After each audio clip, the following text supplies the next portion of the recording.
Assalamualaikum warahmatullahi wabarakatuh. Perkenalkan, nama saya Muhammad Halimi Al-Bustami dengan NIM 241330008. Saya dari Prodi Komunikasi dan Penyiaran Islam. Di sini saya sebagai mahasiswa UIN Sultan Maulana Hasanuddin Banten. Saya akan ingin membuat video tugas, yakni tugas dari mata kuliah teori komunikasi dengan materi komunikasi massa, dan saya ingin menjelaskan satu teori dari komunikasi massa tersebut. Mari kita langsung saja ke pembahasannya.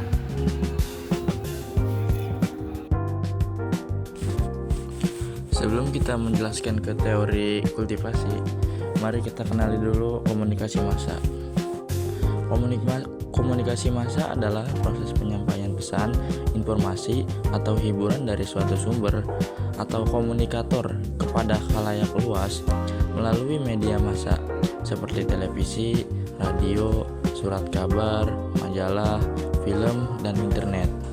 Media massa berperan sebagai perantara yang menyampaikan pesan secara serentak kepada banyak orang yang heterogen atau berbeda-beda latar belakang, tanpa adanya interaksi langsung antara komunikator dengan komunikan.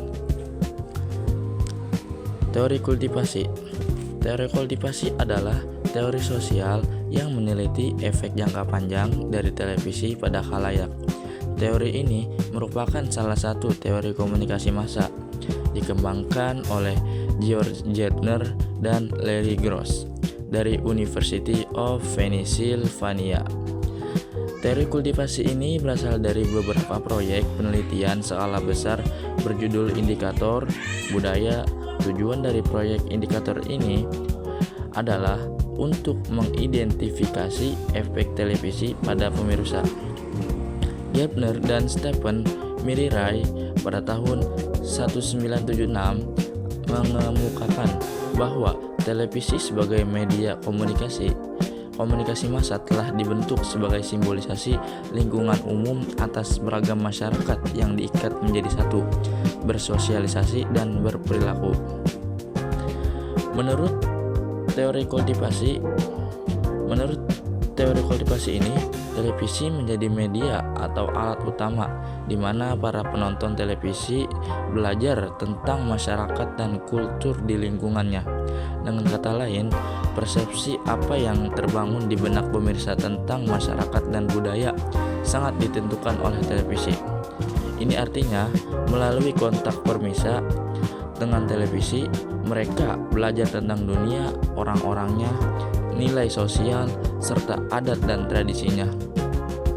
Menurut Miller, teori kultivasi tidak dikembangkan untuk mempelajari efek yang ditargetkan dan spesifik. Misalnya, bahwa menonton Superman akan mengarahkan anak-anak mencoba terbang dengan melompat keluar jendela.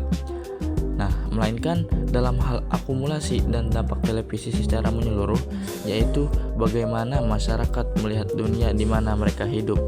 Oleh karena itu disebut analisis budaya. Gardner, Gross, dan Morgan dan Signorelli pada tahun 1986 berpendapat bahwa meskipun agama atau pendidikan sebelumnya telah berpengaruh besar pada tren sosial dan adat istiadat, namun sekarang ini televisilah yang merupakan sumber gambaran yang paling luas dan paling berpengaruh dalam hidup, sehingga televisi merupakan gambaran dari lingkungan umum kehidupan masyarakat.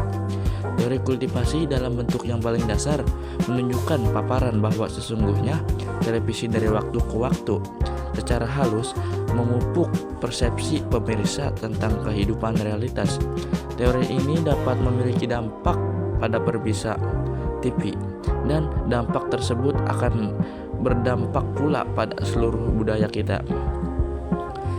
Gardner dan Gross pada tahun 1976 mengatakan televisi adalah media sosialisasi. Kebanyakan orang menjadi peran standar dan perilaku. Fungsinya adalah satu, enkulturasi. Lebih jauh dalam teori kultivasi, dijelaskan bahwa pada dasarnya ada dua tipe penonton televisi yang mempunyai karakteristik saling bertentangan atau bertolak belakang, yaitu yang pertama, para pecandu atau penonton fanatik yang bisa disebut heavy viewers adalah mereka yang menonton televisi lebih dari 4 jam setiap harinya. Kelompok penonton ini sering juga disebut sebagai khalayak the television type. Serta dua adalah penonton yang biasa, yaitu light viewers, yaitu mereka yang menonton televisi 2 jam atau kurang dalam setiap harinya. Dan teori kultivasi ini berlaku terhadap para pecandu atau penonton fanatik karena mereka semua adalah orang-orang yang lebih cepat percaya dan menganggap bahwa apa yang terjadi di televisi itulah dunia yang senyatanya. Mungkin ini saja pembahasan dari saya mengenai teori kultivasi. Mungkin apabila ada kesalahan, mohon dimaafkan. Sekian, terima kasih.